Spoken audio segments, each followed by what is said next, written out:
I'm Dana Bash in for Jake Tapper in Washington, where the State of our Union is stuffed. This morning, President Trump is wrapping up his Thanksgiving break at his Mar-a-Lago resort in Palm Beach, Florida. The president hosted a traditional Thanksgiving dinner and enjoyed some time on the golf course, playing with pros Tiger Woods and Jack Nicklaus. This afternoon, the president returns right here to Washington, where he is facing what might be the busiest and most defining month of his first year in office. With no major legislative accomplishments to date, President Trump and congressional Republicans are now racing to pass tax reform before the end of the year. Complicating matters, the controversial special Senate election in Alabama on December 12th. And there's also a looming government shutdown if Congress is not able to pass a spending bill by midnight on December 8th. Let's get right to two leading members of the U.S. Senate, Republican Senator Lindsey Graham of South Carolina and the number 2 Democrat in the Senate, Dick Durbin of Illinois. Gentlemen, thank you so much for joining me this weekend. I want to start with taxes.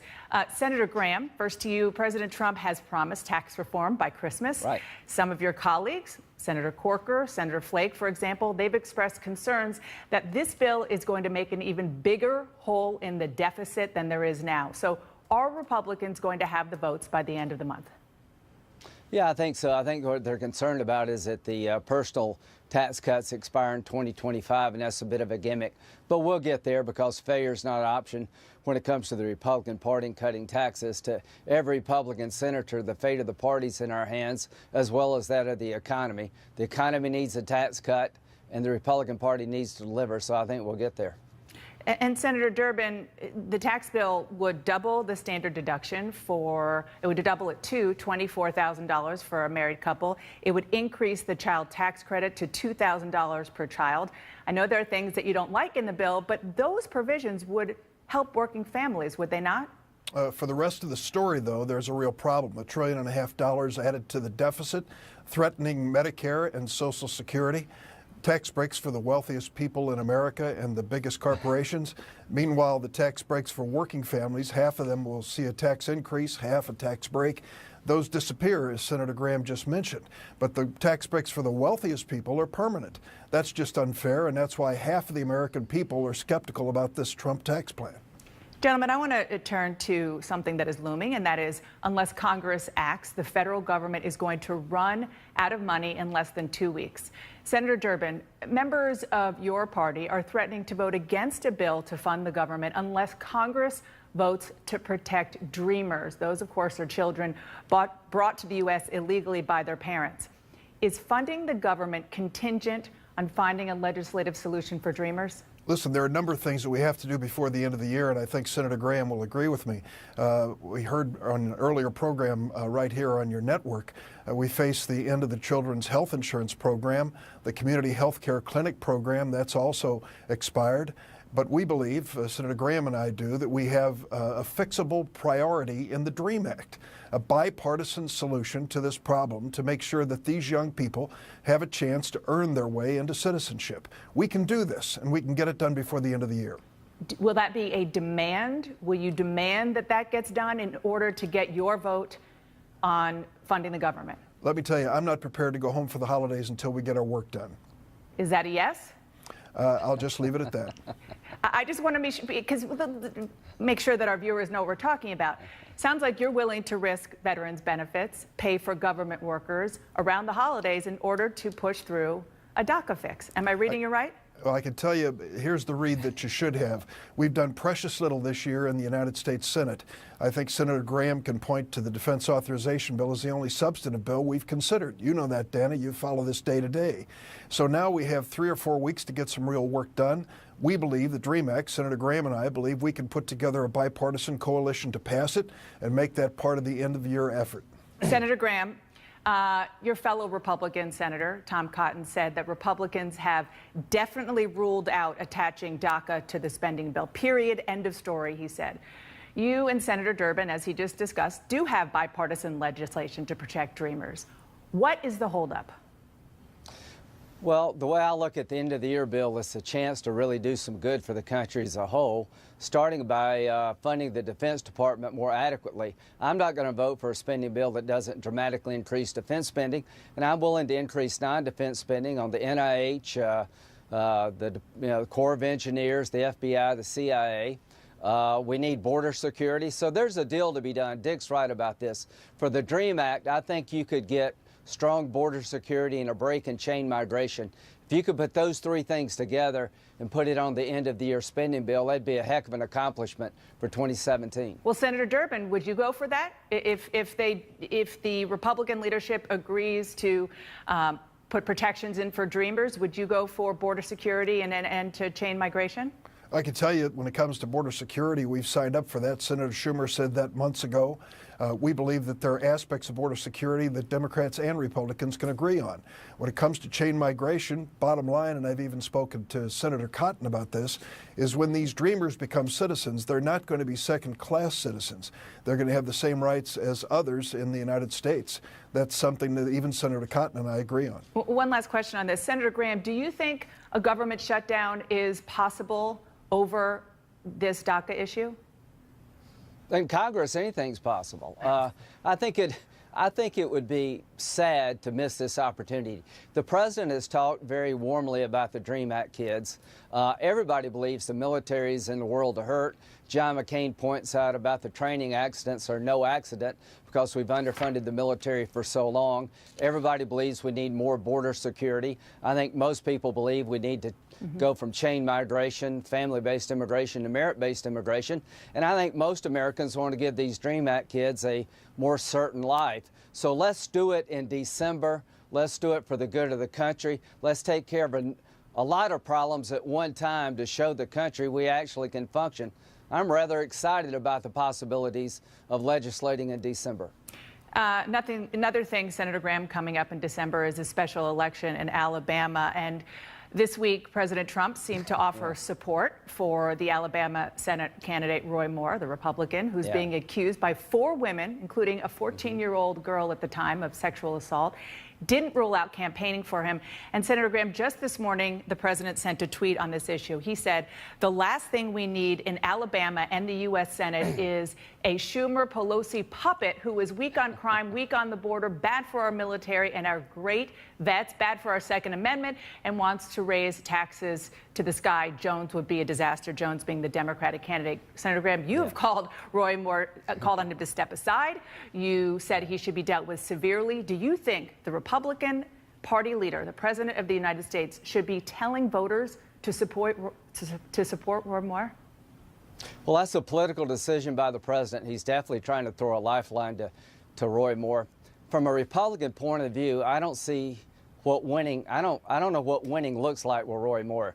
If he wins, we get the baggage of him winning, and it becomes a story every day about whether or not you believe the women are Roy Moore. Should he stay in the Senate? Should he be expelled? If you lose, you give the Senate seat to a Democrat. At the time, we need all the votes we can get. The moral of the story is don't nominate somebody like Roy Moore who could actually lose a seat that any other Republican could win. And from a party perspective, we got to look long-term, not short-term. And what I would tell President Trump, if you think winning with Roy Moore is going to be easy for the Republican Party, you're mistaken. So, yes or no, is the president making a mistake here? That's up to him. I'm not going down the road he's going. That's up to the president. Okay, Senator Durbin, I want to ask you about multiple women now coming out and accusing your Democratic Senate colleague, Al Franken, of groping. Franken released a new statement saying that he crossed a line. He said that he understands that this is a problem and he's sorry. Now that more women have come forward, should Franken resign? Listen, Al Franken has acknowledged what he did was wrong, and it was wrong. He has also submitted his whole case to the Senate Ethics Committee. I think that was the right thing to do. Let's have a hearing, an investigation. Let's let this really reach whatever conclusion it's going to reach, but through a due process. That to me makes sense. Others who have tried to run away from charges, you have to say Al Franken has faced it, and he's done it in a responsible way. I think it's the way to approach it. Couple other quick questions for you both at top of the news. Senator Graham, you have been very outspoken about the need for sanctions against Russia in response to meddling in the U.S. election. The president reluctantly signed a bill that was passed in a bipartisan way in August. The deadline to impose those sanctions came and went. The administration appears to be dragging its feet. What are you going to do about it? Push them to impose sanctions. Russia's up to no good throughout the entire world. 98-2, I think 97-2 was the vote in the Senate. The House was overwhelmingly supportive of sanctioning Russia. They did interfere in our election, and they need to pay a price. So I would urge the administration to impose the sanctions passed by the Congress, because if you don't, you're creating a problem for yourself at a time we need to focus on solving problems. Senator Durbin, there's currently some confusion about who is running the Consumer Financial Protection Bureau. Mick Mulvaney was appointed by President Trump. Leandra English was tapped by the outgoing director. Who do you think is in charge? Well, I asked, of course, you can turn to Dodd and Frank, the co-sponsors of that legislation, and I read the provision. It says that when the director steps aside, the deputy director shall be in charge of the agency. Not may, shall be in charge. And so now there's an effort by Mick Mulvaney and the Attorney General to really push him into this position so that he can take away their power. Remember, this was the agency that fined Wells Fargo $100 million for defrauding the people who were saving there and creating phony accounts. It's a watchdog agency. Wall Street hates it like the devil hates holy water, and they're trying to put an end to it with Mr. Mulvaney stepping into Cordray's spot. But the statute is specific, it's clear, and it says that the deputy shall take over. Senator Graham, finally, who do you think is in charge of the Consumer Protection Agency? I think the president's on good ground here to appoint somebody under the vacancy statute. And in terms of the agency, it's the most out of control, unaccountable federal agency in Washington. Really no oversight at all. They can get into everybody's business. I don't think they add much at all to consumer protection. They sure add a lot to increasing costs for mid-sized banks throughout the country that had nothing to do with the financial collapse. So I hope it's Mick Mulvaney, and I hope he'll ride herd on these folks. Okay, we definitely didn't end on a bipartisan note there, but we appreciate the two of you, a Democrat and Republican, coming on together. It was a great discussion. Thank you both very much, and happy Thanksgiving. Thank you. Is former National Security Advisor Michael Flynn. Welcome back to State of the Union. I'm Dana Bash. A major new development in the Russia investigation. A source says lawyers for former National Security Advisor Michael Flynn have notified President Trump's legal team that they are no longer able to discuss Special Counsel Robert Mueller's Russia investigation. The split, first reported by the New York Times, could indicate that Flynn is cooperating with prosecutors or negotiating a deal. President Trump's legal team is pushing back, saying in a statement, no one should draw a conclusion that this means anything about General Flynn cooperating against the president. Here to discuss this is former U.S. Attorney Preet Bharara. Preet, thank you so much for joining me this morning. I want to share a tweet that you sent out with our viewers, rather. You said, if you're dead to rights, flipping on others and cooperating with the prosecution is the only sane, rational move. Also, prosecutors accept cooperation only if you can provide substantial assistance higher up in the food chain. Stay tuned. What did you mean by that? Well, look, first, I think that the Trump lawyers are correct in the sense that no one can draw any final conclusion as to what's happened because it's happening behind closed doors. On the other hand, the cost-benefit analysis that anybody engages in his head, if there's a lot of evidence of having committed a crime, is exactly this: that if you're dead to rights, and a lot of the reporting suggests that Michael Flynn has a considerable amount of exposure based on his dealings with Russia and not disclosing some of those dealings. And I think even more significantly, if the reporting is to be believed, some of the dealings he's had with Turkey and arrangements he had to get paid for official action that he might engage in as a national security advisor after the inauguration. And if all of that is true, and he has considerable legal liability, criminal liability, then the way to get yourself off the hook, and in his case, not only himself, but potentially also his son, who's involved in some of this, the only way to do that is to cooperate with the prosecution. It doesn't mean just because he's withdrawn from the joint defense agreement that will happen. But my view is, based on how things used to operate in my office and based on how the world works, is that there's a substantial likelihood that they're at least in discussions with respect to cooperating. Now, that could fall apart because maybe he's not disclosing everything, he's trying to protect or he's trying to minimize, and the prosecutors decide not to sign him up to a deal. But I think the likelihood is that that's what they're talking about. Okay, let's assume for the sake of argument here that there is a deal in the works or that will happen at some point, if not already. How much further up the food chain can the prosecutors go with Flynn? Well, you know, it's unclear, but obviously the prosecutors are looking at everything. Now, some of the things that we know about include the dealings with Turkey, as we discussed. But the other things that are going on here are what Special Counsel Mueller is looking at has to have to do with obstruction. So one of the things we know, for example, is that Michael Flynn was being investigated by the FBI, that he was fired by the President of the United States after about 23 or 24 days. And we also know that soon after that, the President of the United States, if you believe Jim Comey, and I think a lot of people do, told Jim Comey to back off on the Flynn investigation.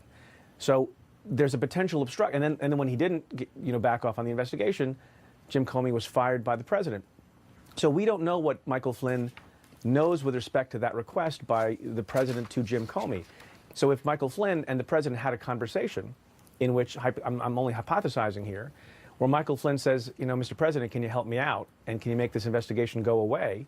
Or the President offered to do so, that gets you a little bit further along to an issue of obstruction. So the kinds of things that Michael Flynn can talk about include conversations he had with the President, not only about Turkey, but also about the President's interactions with Jim Comey, the firing of Jim Comey, and by the way, also all sorts of things that we may not know about. And they could include other cabinet officials, that can include members of the President's family, who also serve in some capacity for the President, and they can include the President himself. I want to caution everybody that this is speculation, but it's based on how the process has tended to work in the past.